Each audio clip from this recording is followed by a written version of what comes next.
ডাকসু নির্বাচন শুধু ঢাকা বিশ্ববিদ্যালয়ের ছাত্র রাজনীতির লড়াই নয়, বরং অনেকের চোখে এটি আসন্ন জাতীয় নির্বাচনের একটি টেস্ট কেস। প্রশ্ন উঠেছে, ৯ সেপ্টেম্বরের এই ভোট কি ত্রয়োদশ জাতীয় সংসদ নির্বাচনে প্রভাব ফেলবে?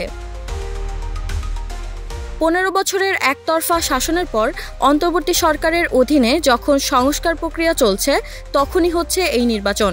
রাজনৈতিক দলগুলো বিষয়টিকে গুরুত্ব দিচ্ছে। বিএনপি, বামপন্থী জোট, ইসলামী আন্দোলন, গণসংহতি, এমনকি ছাত্র শিবির সবাই নিজ নিজ প্রভাব খাটাতে মাঠে নেমেছে।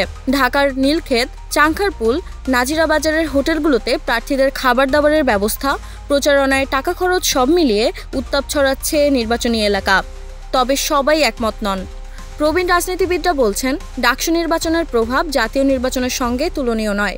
তাদের মতে এটা ক্যাম্পাস ভিত্তিক নেতৃত্ব তৈরির প্রক্রিয়া, যা প্রতি বছর হওয়া উচিত। অতীতের ইতিহাস অন্য কথা বলে।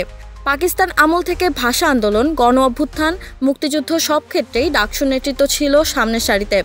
এই সময় এই ভোটকে বলা হতো দেশের দ্বিতীয় সংসদ নির্বাচন। এবারের প্রতিদ্বন্দ্বিতায় রয়েছে নানা রঙের প্যানেল। ছাত্রদল সমর্থিত প্যানেল, বামপন্থী প্রতিরোধ পর্ষদ, শিবিরের ঐক্যবদ্ধ শিক্ষার্থী জোট, বৈষম্যবিরোধী শিক্ষার্থী সংসদ, ডাকসু ফর চেঞ্জ, স্বতন্ত্র শিক্ষার্থী ঐক্য সহ একাধিক জোট। প্রায় সব প্যানেলের পেছনেই রয়েছে জাতীয় দলের ছায়া। প্রথমবারের মতো মুক্তিযুদ্ধ বিরোধী ভূমিকার জন্য বিতর্কিত ছাত্র শিবিরের অংশগ্রহণ নিয়েও উদ্বেগ রয়েছে। কেউ কেউ আশঙ্কা করছেন এতে উত্তেজনা ও সংঘাত বাড়তে পারে। আবার অনেকে মনে করছেন ব্যালেটে নিষিদ্ধ ঘোষিত ছাত্রলীগের প্রভাবও লুকিয়ে থাকতে পারে।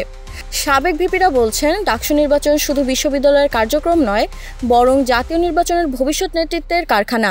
আমানুল্লাহ আমান মনে করেন, ডাকসুতে নেতৃত্ব মানেই জাতীয়ভাবে কথা বলার অধিকার।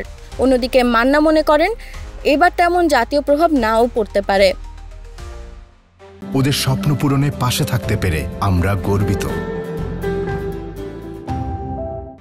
তাহলে ৯ সেপ্টেম্বর কি হতে যাচ্ছে?